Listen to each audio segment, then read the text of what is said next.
Good morning, everybody. Welcome to the Professional Care Workers Week 2024. We are in the 6th year of celebrations of all things care worker related. It's Wednesday of the week and second day of webinars. Yesterday, we had the launch of our Champions of Care Workers project and Advisory Board of Care Workers at the House of Lords, which was a lovely event. And today we're going ahead with more webinars. So first webinar of the day on sexual safety in social care, sexual safety of care workers. We have some legislation changes coming up that Una is going to share with us, and a conversation on how care workers can be supported, generally speaking, in terms of their safety in the workplace. So very grateful to our panelists today. And we have with us Samantha Crawley from Bracebridge Care, Rob Martin from Anchor Hanover, Una Sharma from Bevan Britain, and hopefully we'll be joined by a care worker as well to help with the conversation. But first, over to Una to give us a bit of an overview and a summary in terms of what's coming up in terms of legislation. So over to you.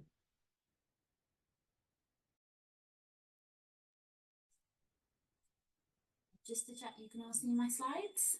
Yeah. Super.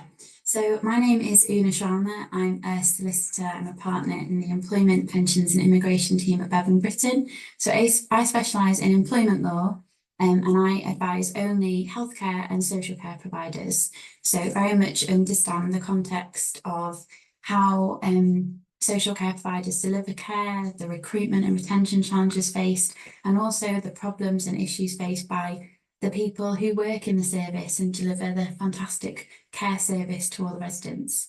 Now, you've probably seen that there's quite a lot of changes in employment law coming through at the minute and anticipated over the next year. But what we're going to be talking about today is a very specific new change. This actually isn't just being brought in because of Labour. This was actually in the works before the general election. Believe it or not, somebody called Liz Truss was quite key in introducing this. She was having a better time then, I think. But what we're going to just do today, just to set the scene, is just highlight what the changes are and how they're relevant for both employers and workers in the social care sector. And then we're going to have a bit of a discussion about what those changes might mean in practice and what else we can be doing to support care workers in the sector. So it's the snappily titled Worker Protection Amendment of Equality Act 2023, but you'll see it referred to in the press as the Workers Protection Act. Not quite right, but they're almost there.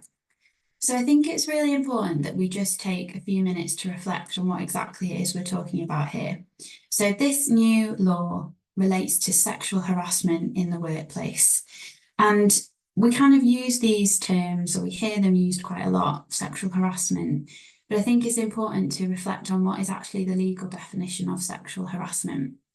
It's defined in a piece of legislation called the Equality Act, and that sets out that sexual harassment legally is unwanted conduct of a sexual nature that has the purpose or effect of violating someone's dignity or creating an intimidating, hostile, degrading, humiliating or offensive environment. So it's an objective definition, and you will often hear, well, unfortunately, you will often hear people say, oh, it was just banter, they need to be less sensitive. That's irrelevant. Did it have the effect of making somebody, any person, feel violated, uncomfortable? That's the test. So it's really important that as employers in the sector, we recognise that we must have in place better measures to prevent this sort of conduct happening. And conversely, workers in the sector should feel comforted if they can and protected that it doesn't matter if something's happened in their past that perhaps makes them quite sensitive to things like this. It doesn't matter if you're perhaps more sensitive than someone else. If it makes you feel uncomfortable, it will likely meet the definition as set out in the law. Now, there are some examples which accompany that definition just to help people if they can't quite work out what the definition means, and I've listed some of them here on the slide. So there's a range of examples, but kind of the key ones I've picked out are making conditions of employment dependent on sexual favours, physical acts of sexual assault, stories or jokes, so that's the banter, referring to sexual acts or sexual orientation, unwanted touching, or unwanted sexually explicit photos, emails, or text messages. And I think all of us on this call can probably recall one, at least once, when we've been aware of that happening, or perhaps it's happened to us. And just we should take comfort in the fact that the law accepts that that is sexual harassment and will meet the definition. Now, what's changing? So currently, as I say, we have quite a clear, easy to access definition of sexual harassment, but unfortunately, the protection afforded to workers across all sectors, but particularly in social care and indeed in healthcare, the protection is perhaps not as robust. So under the Equality Act, which sets out the definition, it sets out that currently employers will be found liable for acts of sexual harassment towards their staff, unless the employer can show that it took all reasonable steps to prevent it from occurring. So breaking that down, that means if somebody who works for a business or a provider is sexually harassed at work, the person who's been subject to the harassment can bring a legal claim in the employment tribunal alleging a breach of the Equality Act. And if the tribunal, having looked at all the evidence, is satisfied that that harassment did take place, then the employer will be found liable for the harassment. And what that means is the employer will need to pay compensation to the worker. However, there's a defence that the employer can run where they say, well, we did everything that was reasonable to prevent this from happening. And historically, that defence has worked by simply producing a load of policies and a load of training records to say, well, we train managers, we told people to not sexually harass people at work, so what are we going to do about it? And obviously that is an entirely unsatisfactory approach for everybody. It doesn't create a safe system of work. It does not address workers' concerns. It doesn't provide sufficient protection. And it also allows unscrupulous employers to run services without any risk or recourse to them. So there's on the back of the Me Too movement a couple of years ago, and in the correct sort of wave of the want for change in relation to sexual harassment in the workplace and against all society, there was a call, as I say, from the last government to look at this and strengthen the protections for workers. So it's resulted in a new law that's coming into force on the 26th of October this year, which will really flip the obligations on employers, and it will introduce a new legal duty on employers to take reasonable steps to prevent sexual harassment of employees in the course of their employment. So it's not now about saying, well, this is everything we did to prevent it from happening. What else could we have done? It will now be an anticipatory, proactive requirement to front load that. It's not enough to say, well, we did a few things. What else do you expect? Employers will have to be a lot more proactive in putting in place really pragmatic solutions to prevent this happening. So as I say, it's very focused on a proactive, preventative approach, solely focused on increasing protection for workers. And the duty will extend to when employees are working outside the workplace, including social events, which are now accepted to be an extension of work. So, after work drinks or Christmas parties, the people are at those because of their status as a worker or an employee of that organisation. So employers can't wriggle out anymore saying, well, it was in the pub after work, it had nothing to do with me. And this extension is particularly crucial for our sector. If you think about how in terms of what social care workers do, there's rarely one defined place of work. There are various premises and areas and locations which they may be at when delivering their duties and carrying out their role. So it's a very wide-ranging duty in terms of the protection it will offer and the obligation it places on employers. So as I say, the focus of this at all times has been on enhancing protection for workers, which is, of course, what we want, and good employers should want that as well. And I know from working with our clients, it is what they want for their staff and their workforce. So the focus of this legislation will be to make clear that employers must now take a zero tolerance approach to sexual harassment. They must focus on prevention. To demonstrate the fact that it will enhance workers' rights, the new legislation sets out that if a worker does bring an employment tribunal claim, if they've sadly been subjected to harassment at work and they decide to bring a claim against the employer, if that claim is successful, any compensation that they're awarded will also be uplifted, will be increased by up to 25%. So the potential compensation that can be awarded to recompense the worker for what they've gone through is increasing. But also that really shows to the employer the potential risks of getting this wrong and not adhering to this duty. In addition, the Equality and Human Rights Commission, which is a government-run entity which focuses on these sorts of areas and is actually producing some guidance on how to apply this duty, they will also be given enforcement powers by virtue of this new law, which means they can come in to the employer and carry out investigations. They'll have statutory powers, they can issue notices and fines. So the potential ramifications for employers is huge, and workers should take comfort that they are getting enhanced protections under this legislation. Of course, in an ideal world, it should never end up in a legal claim because it should never happen in the first place. And hopefully, as this new duty is introduced and applied, we will see a reduction in the number of cases for sexual harassment. So just to close off, it's really important that employers think about, well, what practically do I need to do? I understand that I have this new duty, but what should I be doing to make sure I comply with it? This absolutely should be something that's being considered at the top of the organisation. This is not a line manager's problem, it's a board issue, and it should be embedded in your culture as an employer, and the fact that you want to stamp out and eradicate any sexual harassment in your organisation. So hopefully this new duty is not the first time that it's appeared as an agenda on a board meeting for discussion, but otherwise, the things that employers need to think about now is they should ensure they have robust, realistic, pragmatic policies in place to reflect the new duty. But crucially, it's not just about having a really nice written policy that's buried away on an intranet somewhere. It's about applying that policy and making sure that all staff are aware of it, what it says and what it means for them. So in turn, it's important that we facilitate training on a regular basis and refresher training for all staff levels, particularly managers, on what this new duty means for the organisation, for our workers. It's absolutely crucial that all social care providers have an effective mechanism internally for raising concerns, allegations, and to be honest, that extends beyond sexual harassment as well. But also crucially, it's important that reporting, raising of concerns is encouraged. It should be considered as part and parcel of the job that if something doesn't feel right, you can raise it and you should raise it and it will be dealt with appropriately.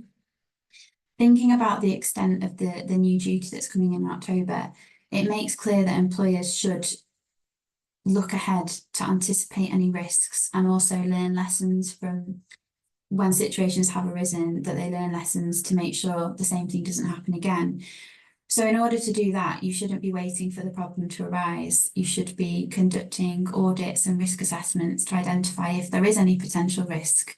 And, do people understand that certain attitudes and behaviours are unacceptable and will meet the definition of harassment? As I say, learning points and lessons learned are crucial to drive forward this duty appropriately.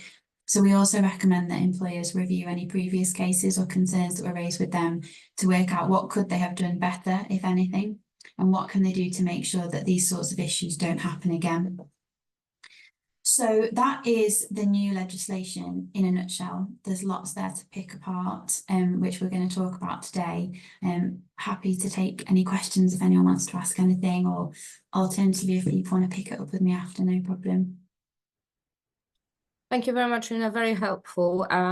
Keely just let me know, unfortunately, Karen, the care worker that was supposed to join us today, is unable. She's got internet issues. So I will step in with the care worker questions. As when I worked as a care worker for many years, I experienced being sexually harassed and more many times. And that being from all the parties involved, from the employer or colleagues, from the family of people I was supporting, but also from people that I was supporting. And I think for me, the stickiest point in this whole sexual harassment thing is for care workers is the people who they support, especially if people who care workers support don't have capacity or have fluctuating capacity.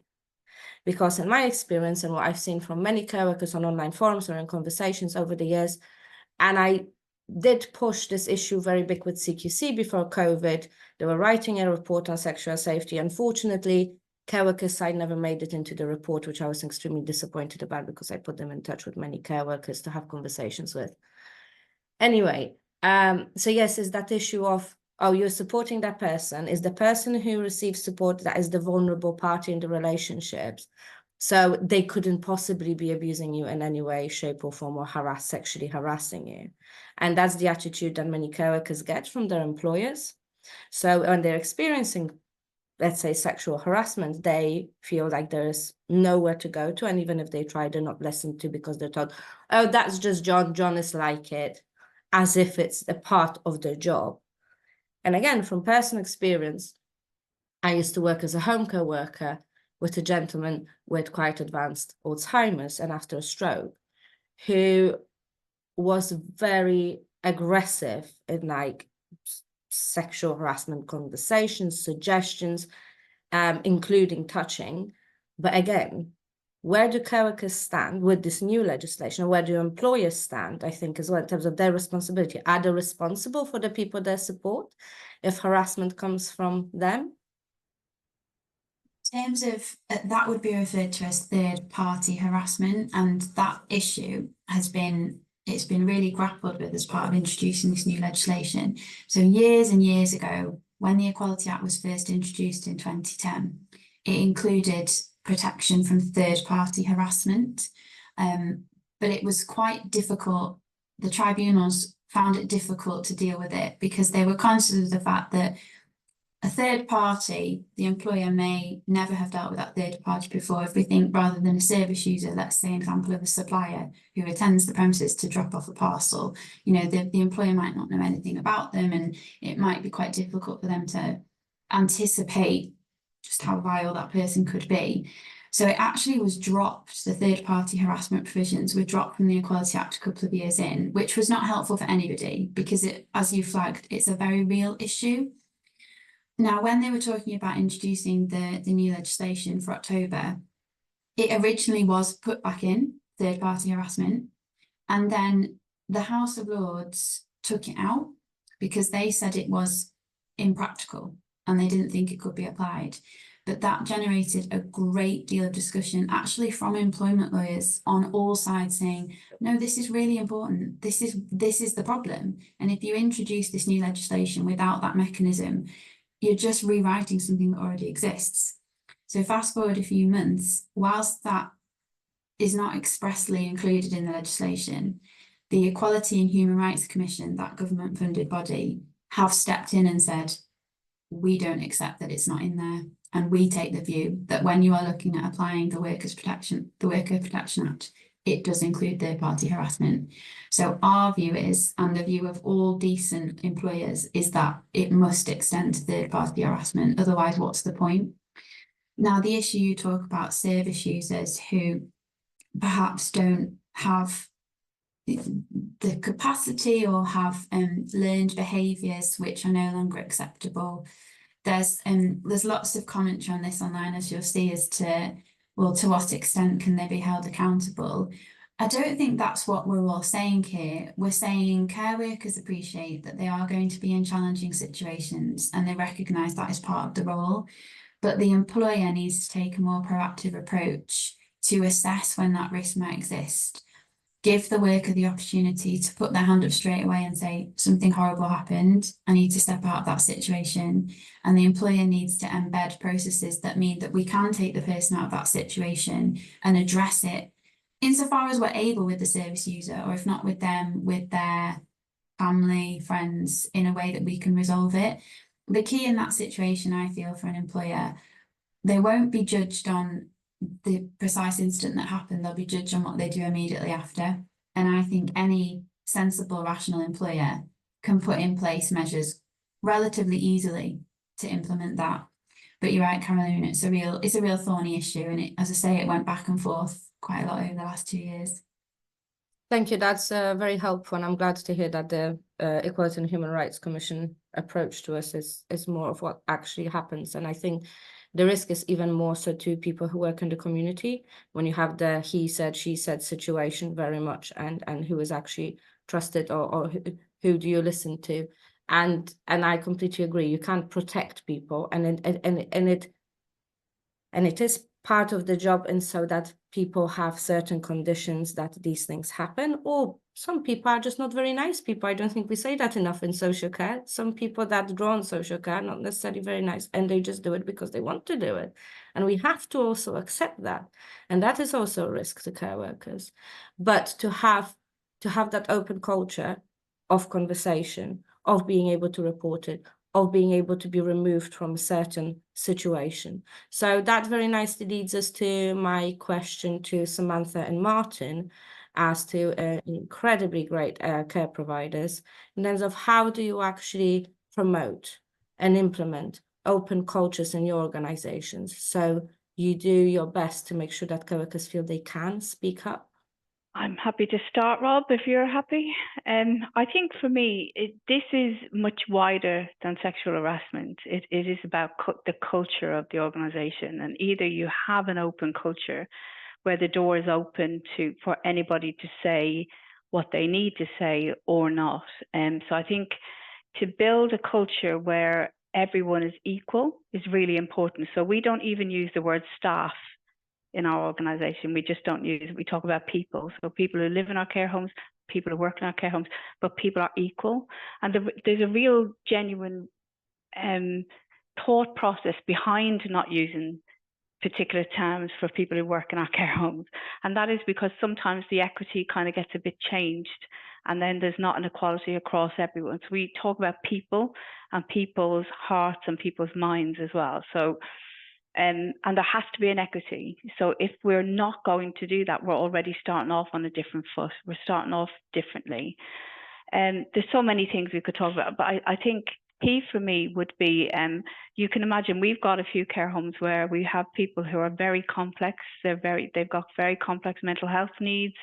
They've got diverse backgrounds, and definitely can and do the wrong thing sometimes with the people who live in our care, who work in our care homes. The key for us is that can be reported directly by that person. So that was the first thing we opened up. So any incident that happens across any home, anywhere, the individual who experiences that incident reports it through on the reporting system. It's often that the care worker would have to report that to somebody else who then reports it, which means then you're getting secondhand information. You're not getting direct words that were said and the feeling attached to what was going on. And those incidents then get sent to ourselves as the senior leadership team. So we review those incidents, and it's really important we do, because then we have to go back and debrief with that individual and the people around. Because if we debrief with people as well, as you say, we cannot change an individual who doesn't have capacity or may not understand how they're acting. That's one set of people. But what we can definitely do is manage the way we respond to that and how we look after that individual following a particular incident. And that's the key bit for me, I think, for us as employers. It's not pretending that everything is perfect all the time. And you're right, Caroline, some people are just not nice. People are just not nice. And that's a different thing. Well, I'll go on to that in 1 second. But I'm talking now about the everyday things which do happen in care, especially for people in home care. Like they walk into situations where they feel vulnerable, they feel that actually they're not quite safe in that situation. And it's up to us then to be debriefing with them and find out what can we do to put in place to help that person feel better. So it might be, for example, 2 people walk into a room at the same time, not one person. It might be different things. We have to consider it. But I think debriefing is really important. And in fact, I did a debrief with a care worker in one of our homes last month, where they had been racially attacked, not physically or sexually attacked. But on the incident form, which he wrote, which is really written really well, and he discussed exactly the words that were used to describe him, which were awful, really not good. The individual who called him these names definitely does not have capacity. And he's his best friend 2 minutes later, so he has no idea of that. But the point is that those words were used to a human being who work in our service. So we had to debrief that with him and actually then find out how comfortable he was to be able to support that person right now, because he had the words that we used were just awful. And in fact, that carer said, look, he's normally my best friend. He was having a really bad day, and it's obviously words that kind of came out of his brain, and I feel okay. But we have to check in. That's our job, is to check in. It's about seeing what's happening and going, oh, hold on a minute, that's not okay. This person's been through this. And to be able, I think somebody said, I think Una or Carolina, you said it, to give people the opportunity to step away for a minute, you know what I mean? To be able to feel safe to say to a colleague, oh, this was just horrendous, I need a minute. And so we've gone really over the top on our team rooms, which are places for people to relax. There's sofas, there's space where people can be. We've opened up a prayer room in one of our care homes as well. That's for the team, so that they can go and just debrief from these situations that do happen. And I think as employers, we just have to accept that things do happen, whether it's racial assault, sexual, these things do happen. And I think trying to pretend that they don't is a really big danger for employers. So my thing would be debrief. And then I just wanted to talk about really quickly where somebody does have capacity. So that might be a family member, or it might be somebody who gets a service. We absolutely have a requirement to ensure that our people are safe in that situation. And actually, in our SOPs, our manuals for each of our homes, it clearly states in there that actually anybody who's working with us needs to agree to the terms of that SOP, so that it's partnership work and it's open, it's transparent, and we can have honest conversations. And we hold family members to account on that, like to the point account. Now, a lot of people say, oh my God, does that mean people will move out, or you won't? It doesn't really matter, to be honest with you, because we have to make sure that we're kind of keeping that culture going, which means it has to be zero tolerance, not, oh, well, they're paying for this, so therefore it's okay. And that's the thing. And we're really, really hot on that. So I think that I'll stop talking because I could keep going forever and Rob will want to come in. But yeah, that would be my first thoughts on that. Thanks a lot, Samantha. And Rob?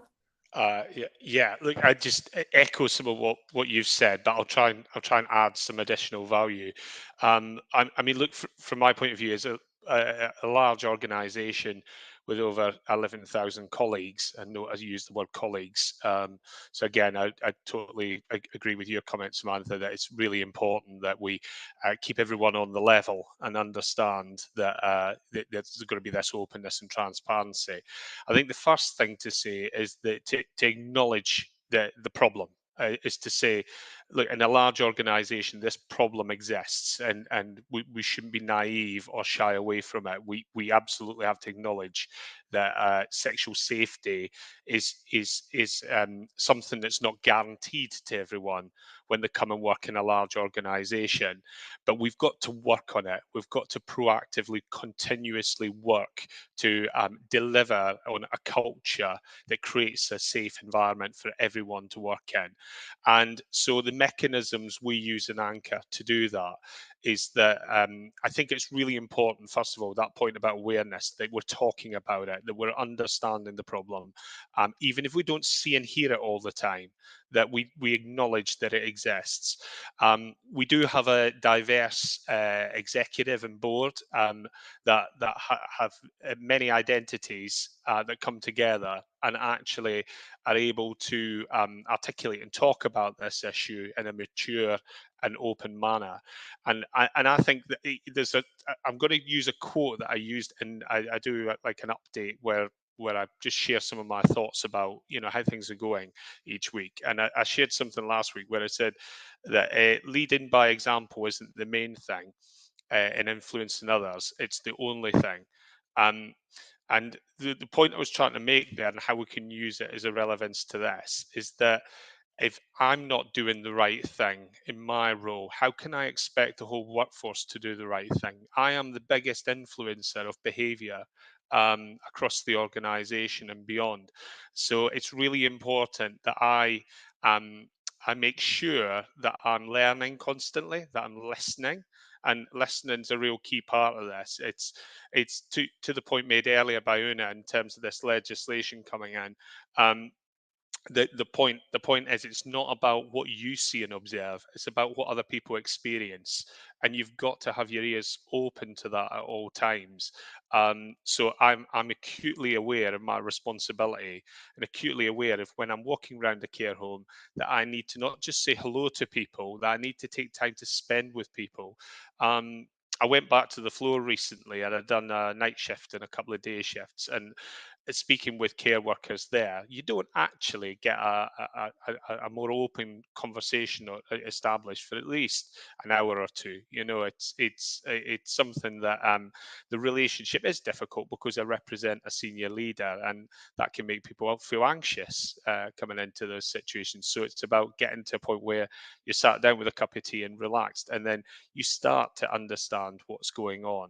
But you have to rely on your colleagues to share that information and give them mechanisms and routes to share information as well. So again, we've worked really hard to build up a network and build up a series of networks that help the leadership in the organization understand what people are saying and how they feel, and making sure that we're listening to that and that we're acting on it, that we're making decisions that help support change for the better, that we're communicating about this stuff even when it's difficult to communicate. I think I actually I'm going to be really frank here and leave nothing off the table. Before I come on this call, I actually mentioned to a couple of people. I know I was at an event with you, Carolina, yesterday, and I mentioned to a couple of other leaders in the sector that I was coming on this call, and their expression was, "You're brave," and I think that probably summarises well what needs to continue to change, not just in the sector, but across working places in this country, and that there's nothing brave about it. It's actually just if I make a mistake or say something wrong, I'll own it, but I want someone to tell me. And equally, I want to be able to influence and encourage others to be more proactive around sexual safety in the workplace, and understand and appreciate it's a problem that won't go away overnight, and it still exists in 21st century Britain. So yeah, I just wanted to sort of draw attention to all that, and if that's not enough to convince employers to be more proactive about this stuff, I'd say we reap the benefits as an employer. We absolutely reap the benefits of creating a safe place to work, because we have a much more inclusive working environment than some other employers are are afforded. And it truly, when you see a safe place for people to come and work, you reap the benefits. People stay for longer, people feel valued, people are more reliable, turn up to work reliably, and it becomes a much better workplace for the residents as well as for colleagues. So yeah, I'll pause there. Thank you very much, Rob. Very helpful. And I think especially the point of as a leader, you have to, show by example what are the right things to do. And also pretending that things don't happen, it doesn't help anybody. They'll just hit you hard in the face a month down the line, I suppose. And care workers, again, from our many conversations, and if Karen were here, I'm sure she would have said that care workers do appreciate being able to speak up.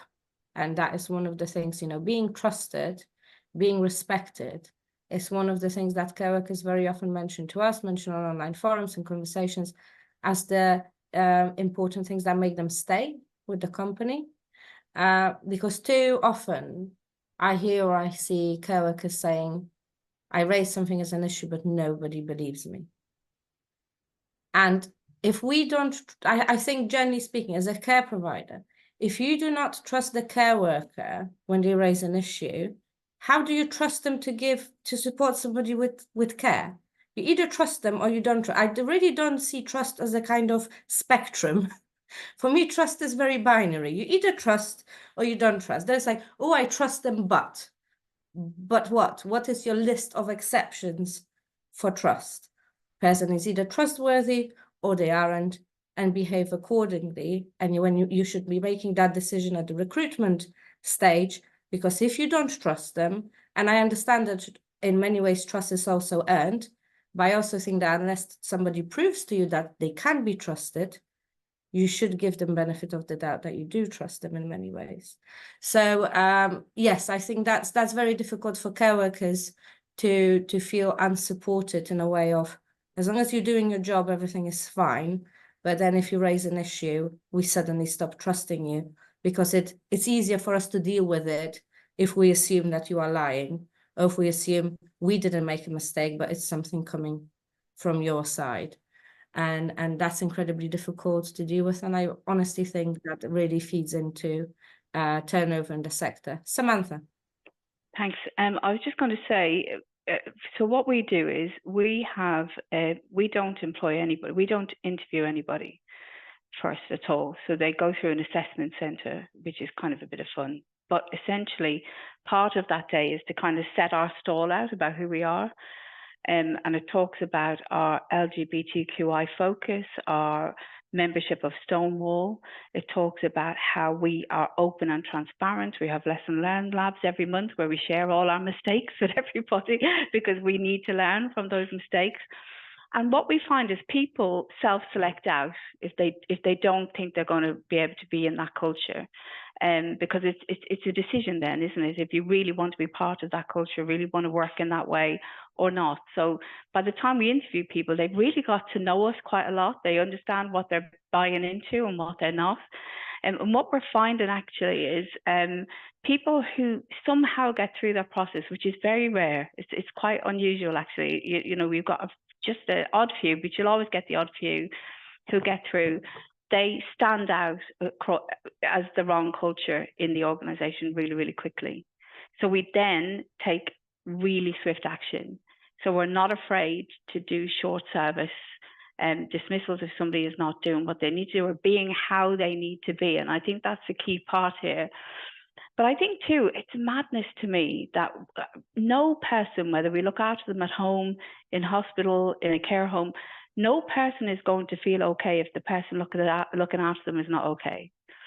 So it makes no sense in my brain to send any care worker out there without a sense of belonging, without a sense of respect, of value, because surely if they're not feeling that when they walk into the room, that's felt.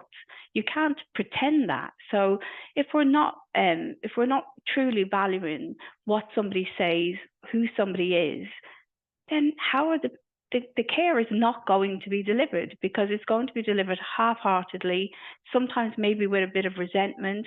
I see an awful lot of focus on the well-being of residents or the well-being of service users. Their well-being is contingent on the people who support them every day. So our job is to look after the people who look after the people. My job as a CEO is to make sure the people who look after the people are okay, because then I know, I trust, because we've chosen them, that they will do what they need to do. And there are exceptions. There will always be those exceptions, and we will handle that. But I just think we just need to focus a hell of a lot more on the individual who's coming in to give that care, to be alongside that person. Because if we fill them up and they're whole, they will then turn up whole for the person who needs that help. And I think we just need to focus much more on that. And whether, I know we're kind of gone away from sexual safety, but it is that too. That's part of it. And Rob, I love sayings as well. I'm always bleating this one, which says the culture of any organisation is equal to the worst behaviour the leader is willing to accept. And I say that a lot because it's very true. And that's what the culture will be. If we accept it, then the culture becomes it. So it's really up to us as leaders to ensure that that doesn't happen. Yeah, I'll talk about a complex issue that exists out there at the moment, back into the core of sexual safety, which is that people with to want for a better word, with a predatorial behaviour, and who very deliberately target vulnerable people in order to gratify themselves in the workplace, or whatever their driver or their motivation is for it.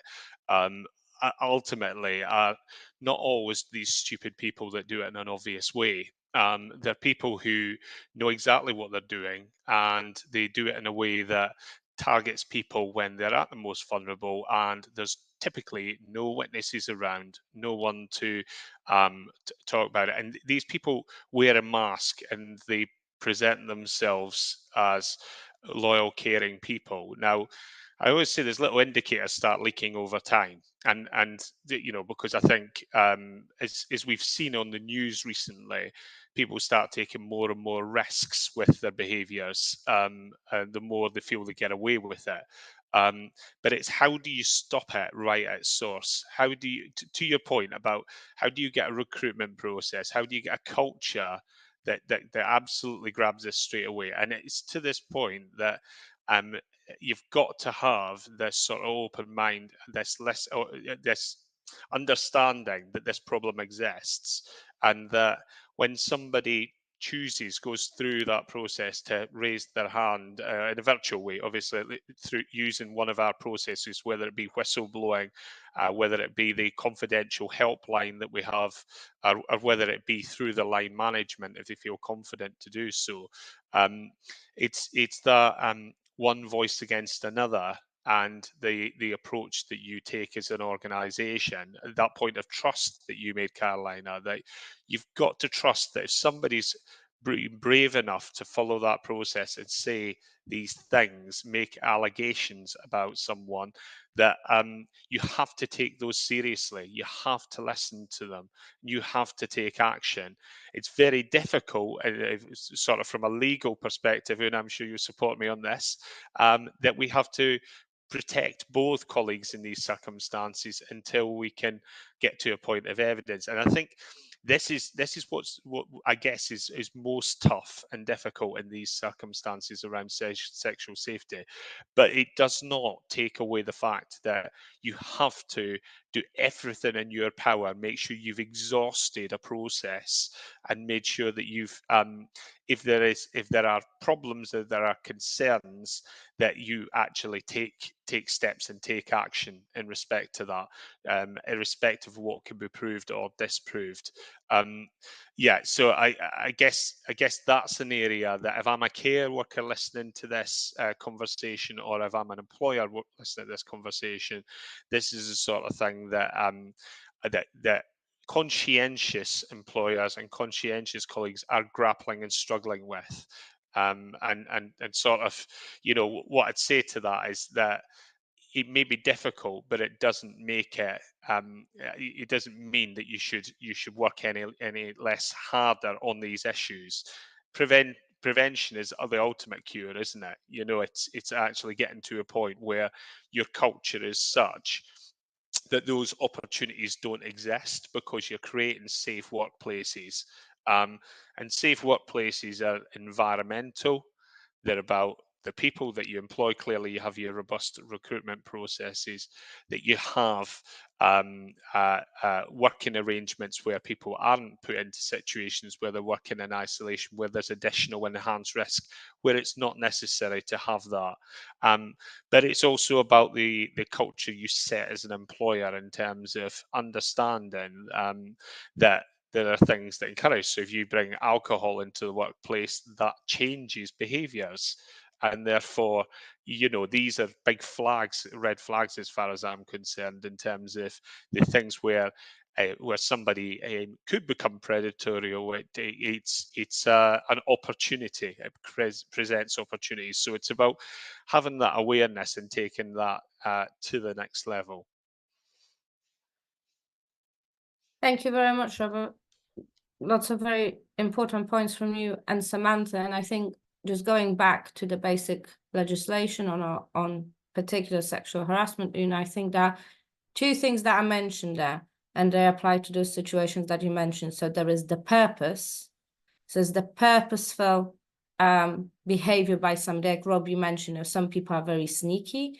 They may appear, they are probably everybody's best friend here, but actually they're really hurting somebody very vulnerable, and the person who's being hurt doesn't feel like they can speak up because they're in that very vulnerable, difficult place.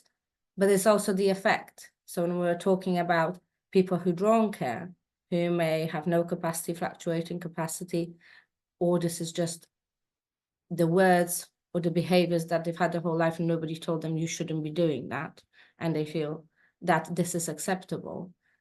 But no matter purpose or effect, both of them have very negative end effect and on a care worker.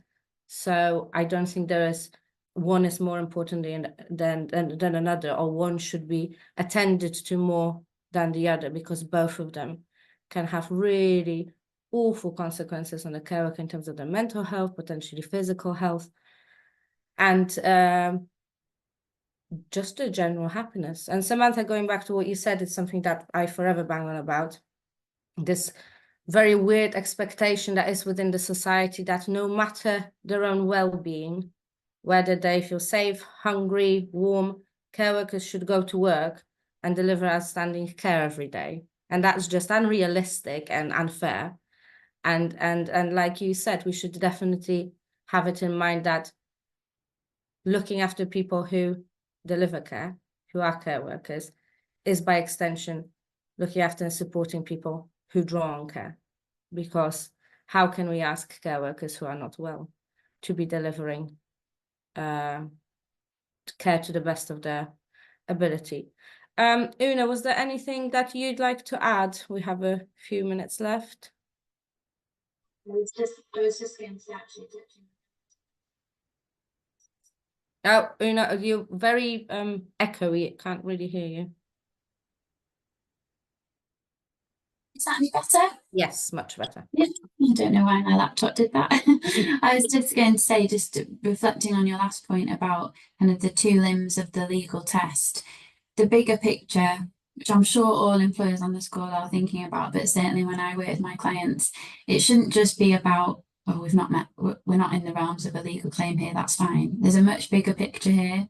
And actually, the points that Samantha and Rob are talking about, facilitating that culture. This is about a culture and a bigger piece, so that if concerns are brought to your attention, even if you look into it and you find, no, it's not that serious, or it's not as perhaps it's been perceived, that shouldn't be the last of the matter. It's about what you do next and lessons learned to drive forward that culture. That's absolutely crucial. And yes, you may not find yourself at the end of an employment tribunal claim, but if you don't have that safe speaking up culture where people feel they're being listened to, you will eventually have you'll feel different implications as an employer, and that can only be negative, and we don't want that.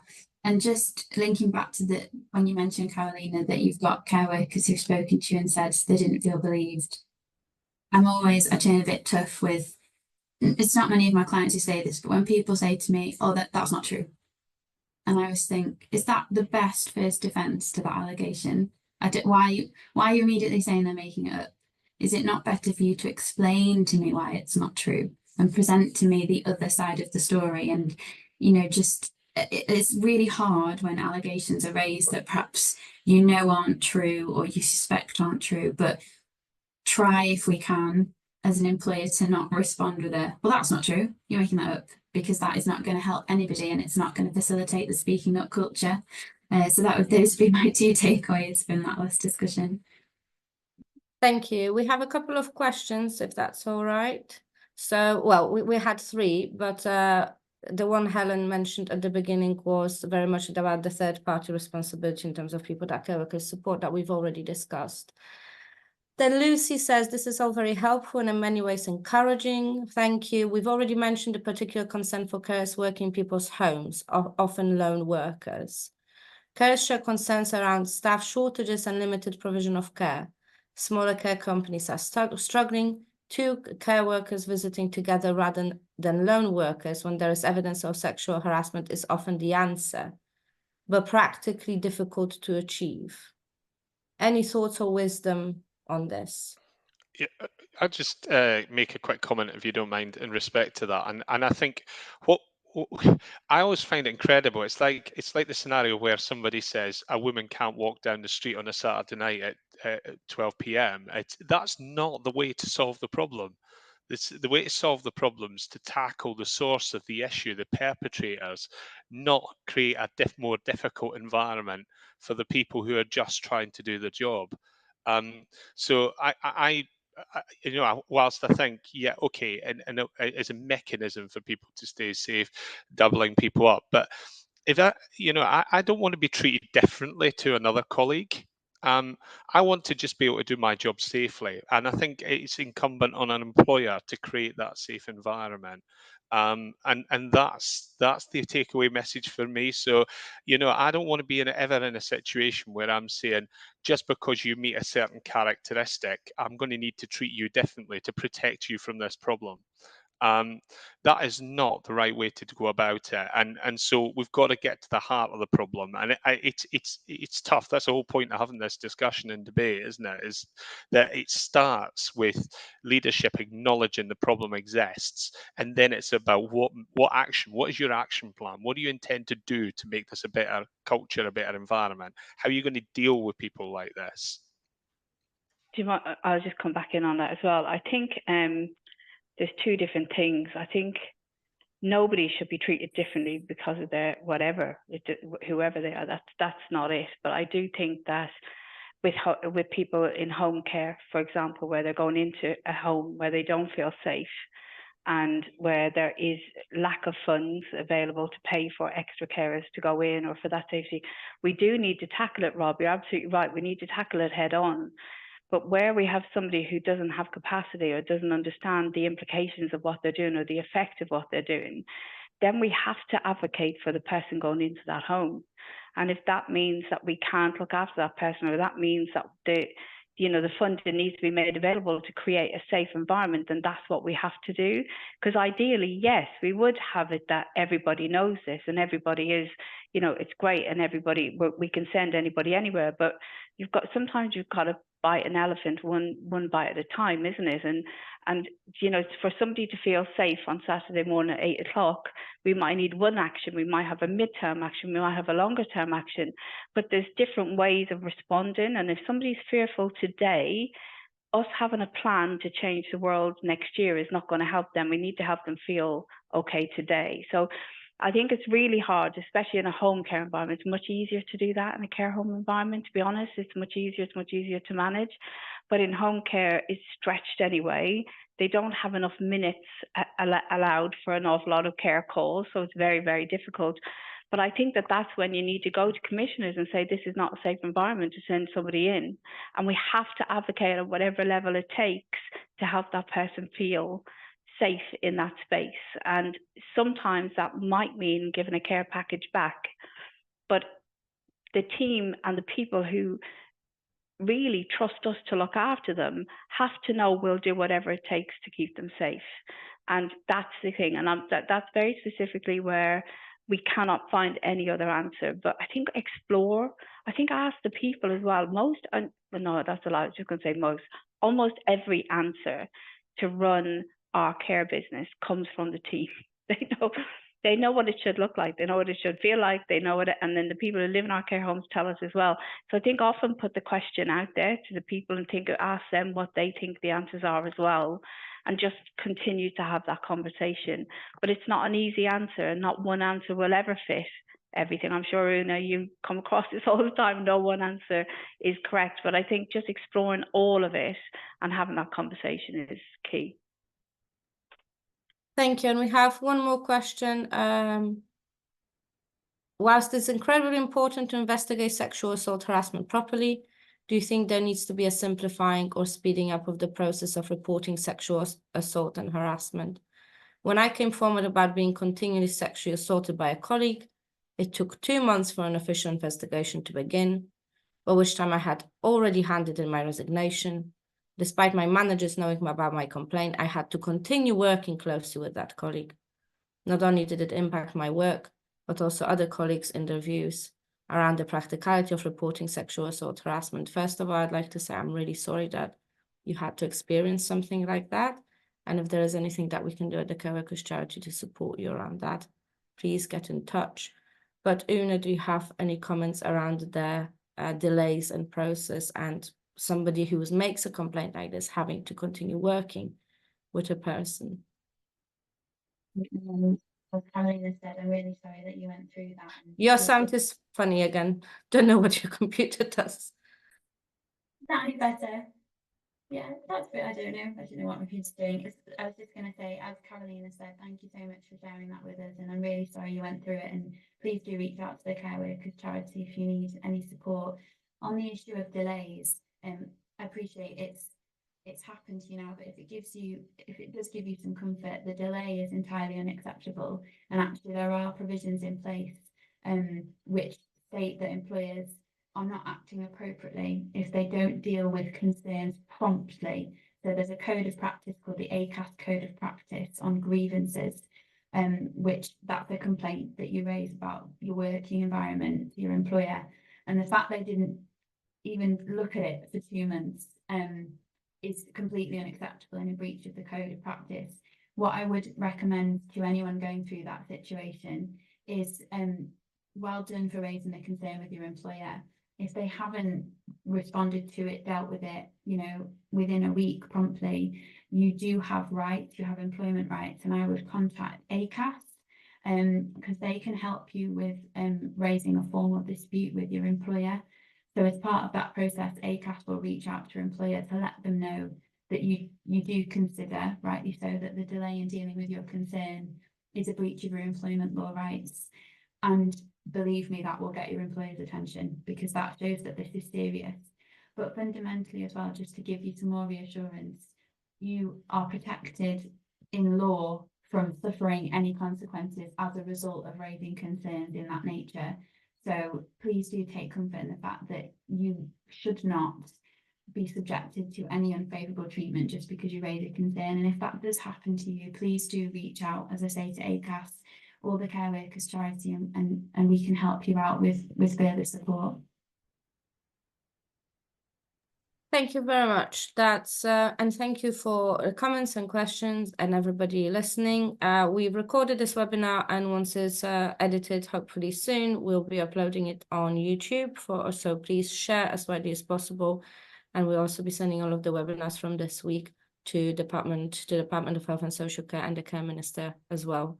So hopefully there is there is definitely a lot that can be learned from here. Huge thanks to Samantha, Una, and Rob for your expertise, for sharing amazing practice. Somebody in the chat said that it was very inspiring, but they do also mention that not all providers are as good as both of you are and as considerate. So I think we need to encourage and push and demand of everybody to do better. And I hope that changes in this legislation will help with that. Yes, thank you again for your time and have a lovely rest of the day. Bye-bye.